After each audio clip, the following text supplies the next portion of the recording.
여러분 반갑습니다. 학교사회 사업론 1주차 2교시 수업 시작하겠습니다. 우리 시작하기 전에 또 분위기를 바꾸기 위해서 박수 3번 치고 시작하겠습니다. 박수 치셔야 됩니다. 자, 시작. 네. 졸지 마시고 제2장 학교 교육과 학교 환경의 이해에 대해서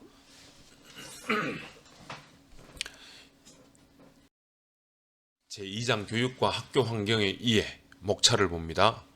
학교 교육의 목적, 학교 교육의 기본 기능, 학교 조직의 이해, 네 번째 학교 문화와 분위기, 학교 재정 순으로 수업을 진행하도록 하겠습니다. 먼저 교육과 학교 환경에 의해서 핵심 포인트를 짚어보도록 하겠습니다. 우리가 다니고 있는 학교, 지금 제2장에서 얘기하고 있는 학생들에게 학교라는 곳은 청소년들이 다니고 있는 학교라고 보시면 되겠습니다. 자, 학생들에게 학교는 기본적인 지식을 제공하고 다양한 가치관과 꿈을 실현할 수 있도록 도와주는 장소여야 한다. 여기서 기본적이라는 단어가 나옵니다.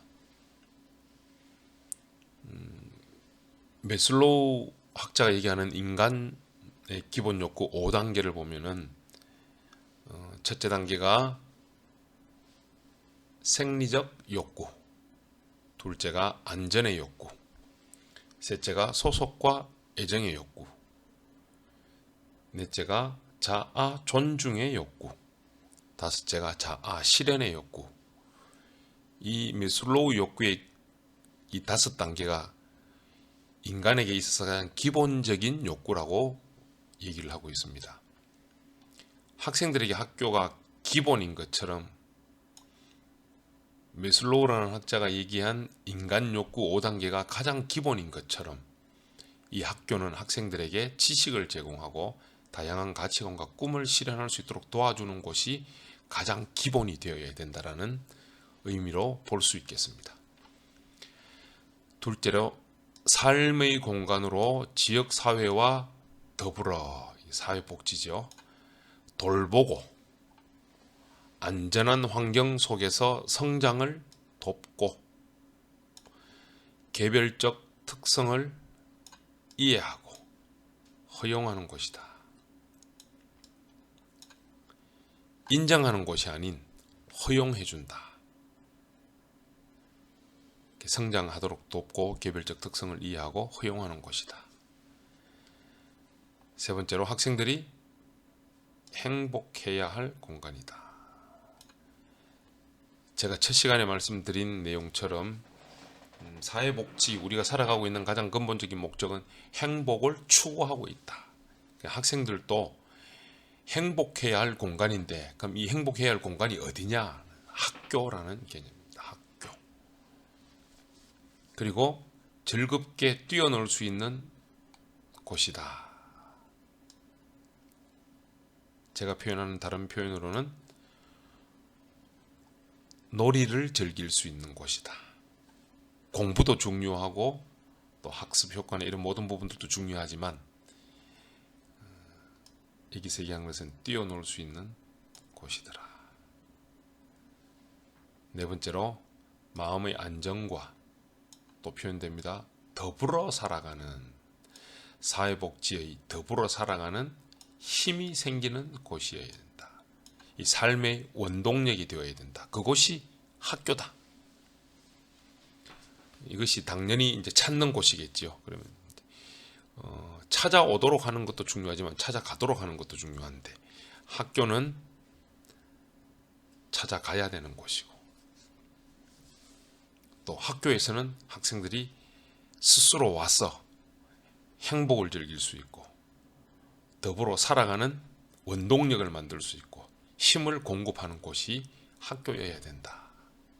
오늘 핵심 포인트에서 이 내용을 찝는 이유는 학교 사회복지사의 역할이 얼마나 중요한 것인가를 여러분들이 인식을 하면 좋겠다라는 얘기입니다. 다음 장으로 넘어가기 이전에 인간 욕구 5단계에 대해서 한번 말씀을 드리겠습니다. 다 아시겠지만 첫째 생리적 욕구는 우리가 가장 기본이 되는 먹고 입고 자고 싸고, 그 다음 또 하나 이제 가장 기본적인 성이라는 부분을 우리가 인식을 하는 그런 생리적 욕구. 두 번째는 안전의 욕구가 있습니다. 첫 번째 말씀드렸던 생리적 욕구를 해결하는, 안전하게 우리가 이것을 이룰 수 있도록 해결하는 부분들, 또 우리가 일상생활을 하면서 범죄로부터, 또 지금 코로나19 바이러스로 인한 질병으로부터 등등 여러 가지 우리가 살아가는 조건들 속에서 안전하게 살아갈 수 있는 이러한 부분들. 세 번째, 소속과 애정의 욕구. 어디에 소속되어지는 거, 우리가 애정을 가지고 누구를 사랑하는 거, 이런 부분들이 소속과 애정의 욕구. 그래서 우리는 어디엔가 소속이 되고 싶은데 그 소속되어진다는 것이 가정, 또 사회, 직장, 우리의 모임, 단체, 이런 부분들이 만들어지는 것이 아닐까. 자아 존중의 욕구가 네 번째 나옵니다. 자아 존중의 욕구, 자기 스스로가 자기를 존중하는. 우리 사회에서 일상적으로 보여지는 부분들 중에 가장 문제점이 자신이 자기 자신을 존중하지 아니한다라는 부분들.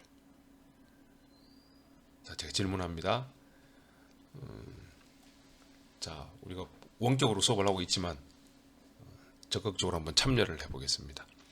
나는 나 자신을 존중하고 있다고 생각하시는 분 손을 한번 들어보시기 바랍니다. 네, 한 분, 두 분, 세 분, 네 분, 다섯 분, 여섯 분, 일곱 분. 네, 손을 내리셔도 됩니다. 손을 안 드신 분들은 자기 스스로 자기 자신을 존중하지 아니한다.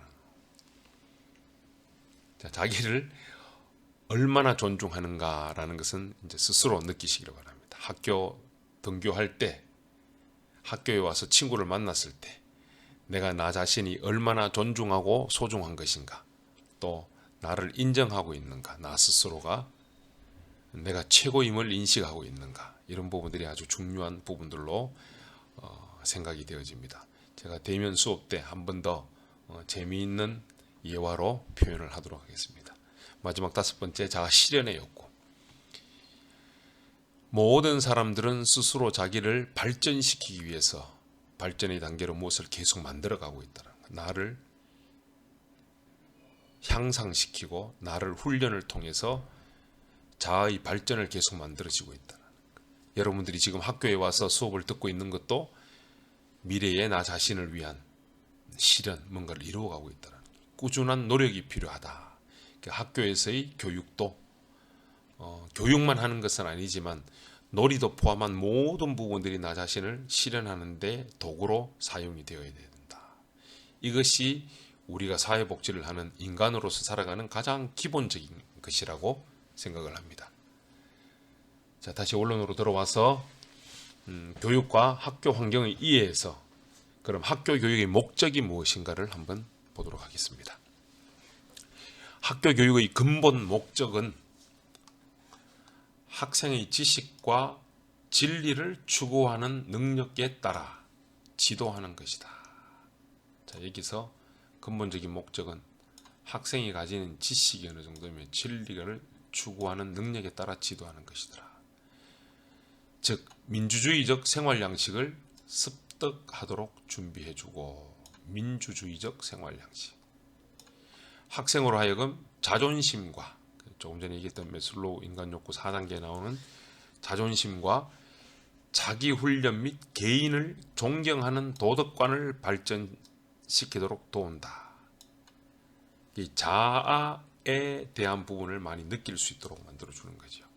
또한 학생으로 하여금 행복감과 위신을 갖고 생활할 수 있도록, 이 생활을 영위할 수 있도록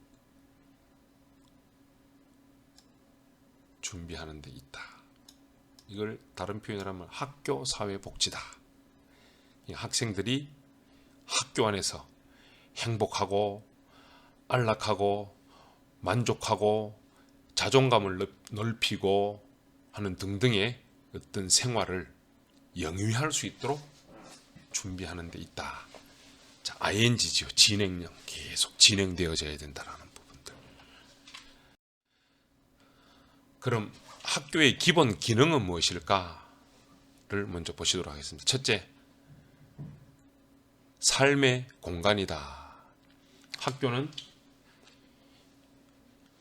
일종의 삶의 공간으로서 가정과 지역사회와 더불어 학생의 삶을 허용하는 곳이어야 한다. 자, 이곳에서 삶의 공간으로서 지역사회와 가정과 더불어라는 말은 빠질 수가 없다. 그래서 학생의 삶을 허용한다. 학생들의 삶을 행복하게 영위해 준다.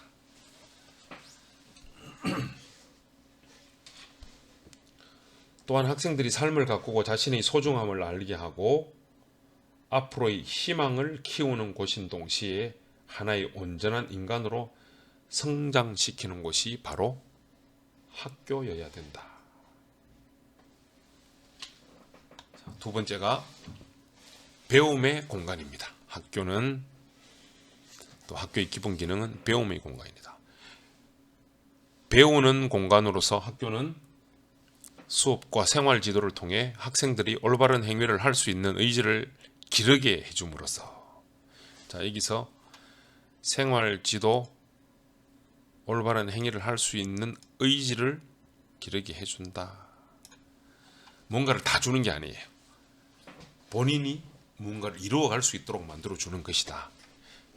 그들을 도덕적 존재로 성장시켜야 한다는 과제를 지니고 있다. 여기서 과제가 하나가 나오는데 어떤 부분이냐면은 도덕적 존재. 따라서 학교는 개별 학생이 지식의 세계를 배워나가며 도덕적으로 고유한 존재가 됨으로써 보편적 인격 성장에 도달하도록 도와야 한다. 하나의 인간이 완성되어지는 일부분에서 필요한 어떤 모든 도덕적인 부분이라든지 고유한 존재라든지 인격 성장에 도달하도록 도와주는 것이 배움의 공간이다. 세 번째로 학교의 기본 기능은 사회와의 공간이다. 사회와의 공간이다. 학교는 학생들에게 교육을 통해 사회적으로 건강하고 성숙한 성인으로 준비될 수 있도록 돕는다 라고 얘기를 합니다. 넓은 의미에서 교육은 사회화를 이루는 과정이라고 할 수 있습니다. 이는 학생들이 사회적 접촉과 상호작용을 전제로 하는 교육을 통해 사회화한다. 여기서 상호작용, 이 부분이 아주 또 중요하게 표현이 되겠습니다. 상호작용을 통해. 그 결과 사회에서 살아가야 할 능력을 획득하기 때문이다. 이로 인해 학교 교육에 부여된 사회적 기능은 전인적, 개별적 기능과 더불어 통합된 기능을 제공하게 된다. 네 번째, 직업 및 사회적 실천을 위한 공간으로 그 기능을 하게 됩니다. 학교는 학생에게 삶에 대한 준비를 시켜야 한다. 또 그러기 위해서는 사회적으로 요구되는 지식과 기능을 우선적으로 가르치고 전수해야 된다. 자, 학교에서는 일반적인 학문에 대한 지식도 중요하지만 사회적으로 요구되는 지식과 기능을 우선적으로 가르치고 전수해야 된다. 사회인으로 나가기 위한 전문 직업인, 또 사회에서 실천을 하기 위한 공간의 기능 역할도 해야 된다. 그래서 학교는 인력을 양성하는 기관으로서 학생들이 자신의 적성과 흥미에 맞추고 또 적성, 흥미를 찾아줘야 되고, 그와 관련된 곳에서 직업 체험 경험을 가짐으로써 실제 현장 실습이 되겠습니다. 직업 체험 경험을 가짐으로써 미래의 직업관을 확립해 나갈 수 있도록 도와주는 것이 학교의 기본 기능이다라고 볼 수가 있겠습니다. 다음으로 학교 조직의 이해. 이에서 첫째로 학교 조직의 특성을 먼저 살펴보도록 하겠습니다. 첫째, 수평적 구조. 교사의 역할에는 교사의 역할을 보면은 교사의 역할에는 큰 차이는 없지만 상호 수평적인 구조를 가지고 있다. 수업을 진행하고 학급을 운영하는 기본적인 업무와 행정 업무를 들어서 표현을 하게 되겠습니다. 두 번째로 이완 결합 체계. 조직의 하위 요소들이 서로 연결은 되어 있으나 각자의 독자성을 유지하면서 어느 정도 분리가 되어 있다. 그래서 이완 결합 체계. 다시 말하면은 학교 조직 내에서 교사는 학교 행정가의 지시와 통제를 받지만 전문적 자율성을 인정받으며 학생들에 대해서 폭넓은 자유재량권을 가지고 있다라고도 표현할 수 있겠습니다. 세 번째로 수직적 구조입니다. 학교는 교육부, 시도교육청, 지역교육지원청, 학교로 이어지는 교육행정체계의 가장 하위 조직이라고 볼 수 있습니다. 여기에 교장, 교감, 보직교사, 일반교사로 이어지는 학교 내 행정체제가 더해지고 있습니다. 학교는 또한 수업과 학급 운영이라는 측면에서 수평적 구조를 나타내지만 교육행정체계의 측면에서는 수직적 구조를 나타내고 있다라고 보시면 됩니다. 네 번째, 전문적 관료제. 학교 조직은 최고 행정가인 교장에게 집중되어 있고 계층적 관계를 중시하는 피라미드형 조직이다 라고 보시면 되겠습니다. 이 부분에서 전문적 관료제의 특성, 여기서 얘기하고 있는 이제 전문적 관료제에 대한 특성을 보면은, 첫째, 학교는 전문화와 분업화의 특징을 가지고 있다. 전문화와 분업화의 특징을 가지고 있다. 예를 들면은 초중고등학교 보건복지 상담 및 독서지들을 위한 보건실, 학생복지실, 상담실, 도서실, 이러한 부분들로 들 수 있습니다. 둘째로 학교 조직은 명확하고도 엄격하게 규정되어 있는 권위의 계층을 가지고 있다. 기구표나 업무 분담표 이런 부분들이 있겠죠. 셋째, 학교 조직은 조직 구성원들의 행동을 통제하기 위하여 또 과업 수행의 일정한 통일성을 보장하는 기준을 성실하기 위한 여러 규칙을 사용하고 있다. 예를 들어서 복무 지침이라든지 내규라든지 교원 편람이라든지 이런 부분들을 들 수 있겠습니다. 넷째로 학교 조직은 인화 단계를 자주 내세우지만 조직 관계에서 보면 몰인정성의 원리가 폭넓게 적용되고 있다. 개인적인 사정이나 문제는 전혀 고려되지 않는 이런 부분들. 다섯째로 교사들의 채용은 전문적 능력에 기초하여 이루어지며 대부분의 경우 전문적 경력으로 이루어지고 있다라고 보시면 되겠습니다.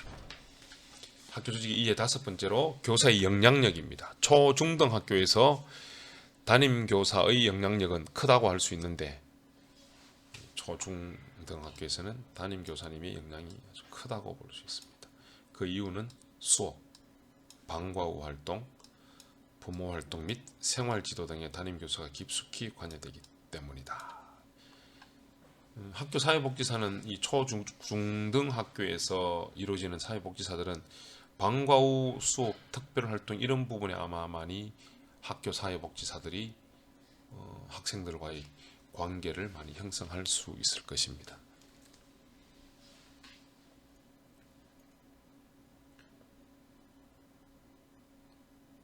특별히 중등학교에서는 담임교사 외에도 교과 담당 교사들이 학생들을 접하는 기회가 많아서 학생들과 교사들의 관계가 폭넓게 이루어지거나 밀접한 관계를 유지하는 데에는 한계가 있을 수 있다. 여섯 번째, 주기적인 반복성입니다. 학교의 학사 일정은 1년 단위로 반복적으로 운영되고 있고, 또 이로 인해 학교는 학사 운영에 있어서 관행과 속성을 가지게 된다.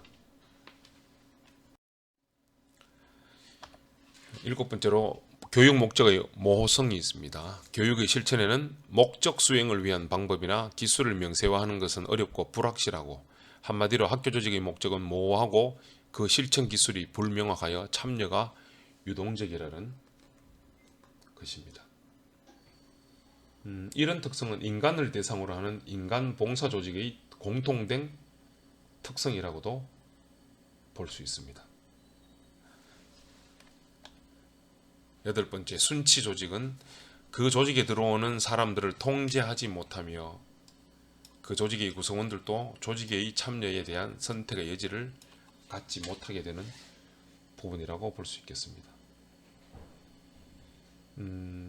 이처럼 조직과 개인에게는 선택권이 없고 참여만 하게 되는 것을 순치 조직이라고 합니다. 조직과 개인에게는 선택권이 없고 참여만 하게 되는 것을 순치 조직이라고 얘기를 하고 있다. 하나의 예를 들면은 아동들은 6세부터 의무교육 기간 연령까지 학교에 다녀야 한다. 그래서 학교는 종종 그 학교에 들어오기를 좋아하지 않는 학생을 다루어야 하고, 또 반대로 학교에 등록하지 않았으면 하고 바라는 학생을 가르쳐야 할 필요가 있게 된다. 순치 조직에 대한 어떤 부분들이라고 볼 수 있겠습니다.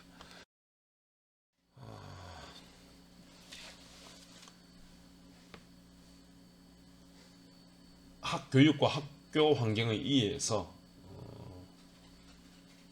학교 조직의 이해에 학교 조직의 특성까지 오늘 2교시 때 수업을 진행하였습니다. 쪽지 시험을 제가 세 문제를 드릴 텐데, 쪽지 시험을 보시고 두 문제 드리겠습니다. 두 문제, 세 문제 한번 보시겠습니다. 첫 번째 문제는 괄호 안의 내용이 맞는지 OX로 표시하세요. 청소년기는 아동기에서 성인기로 전환되는 과도기이다. X. 그러니까 앞부분으로 다시 가면은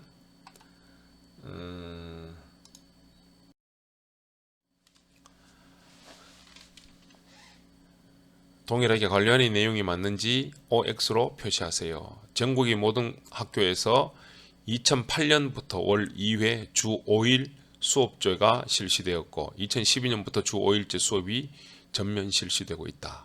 여기서 2008년 이 월 2회 주 5일 수업제, 현재는 주 5일제 수업입니다.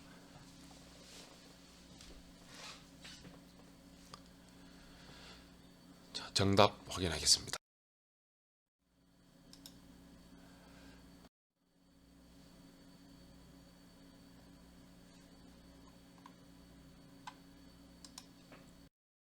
삼 번 문제 보시겠습니다. OX 문제. 학교의 학사 일정은 1년 단위로 반복적으로 운영된다. 이로 인해 학교는 학사 운영에 있어서 관행과 속성을 가지게 된다. OX 정답 선택하겠습니다.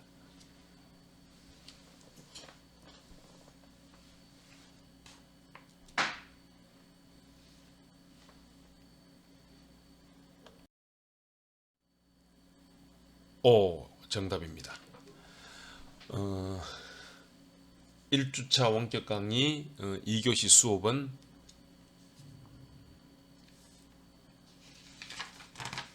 큰 챕터 이 교육과 학교 환경의 이해 3 학교 조직의 이해 중에서 큰 1번 학교 조직의 특성에